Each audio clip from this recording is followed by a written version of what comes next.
In this same year, 1118, certain noble men of knightly rank, religious men devoted to God and fearing him, bound themselves to Christ's service in the hands of the Lord Patriarch.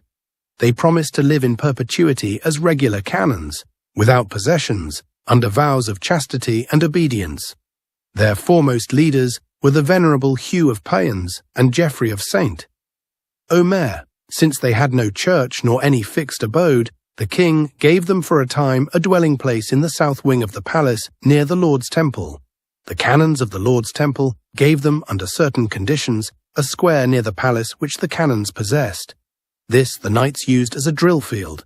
The Lord King and his noblemen, and also the Lord Patriarch and the prelates of the church, gave them benefices from their domains, some for a limited time and some in perpetuity. These were to provide the knights with food and clothing.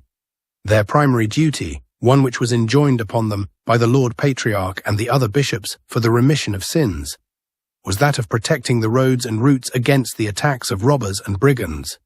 This they did especially in order to safeguard pilgrims. For 9 years after their founding, the knights wore secular clothing. They used such garments as the people, for their soul's salvation, gave them. In their 9th year, there was held in France, at Troyes, a council at which the Lord Archbishops of Rheims and Sens and their suffragans were present, as well as the Bishop of Albano, who was the legate of the Apostolic See, and the abbots of Citeaux, Clairvaux, Pontigny, with many others.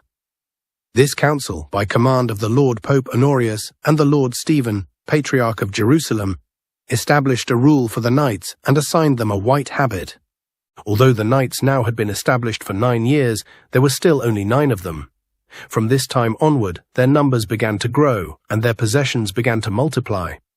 Later, in Pope Eugene's time, it is said that both the knights and their humbler servants, called sergeants, began to affix crosses made of red cloth to their mantles, so as to distinguish themselves from others.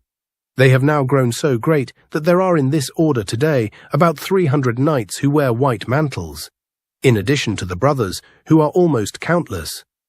They are said to have immense possessions both here and overseas, so that there is now not a province in the Christian world which has not bestowed upon the aforesaid brothers a portion of its goods. It is said today that their wealth is equal to the treasures of kings.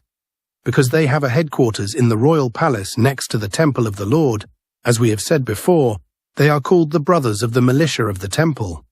Although they maintained their establishment honorably for a long time and fulfilled their vocation with sufficient prudence. Later, because of the neglect of humility, which is known as the guardian of all virtues, and which, since it sits in the lowest place, cannot fall, they withdrew from the Patriarch of Jerusalem, by whom their order was founded, and from whom they received their first benefices, and to whom they denied the obedience which their predecessors rendered. They have also taken away tithes and first fruits from God's churches, have disturbed their possessions, and have made themselves exceedingly troublesome.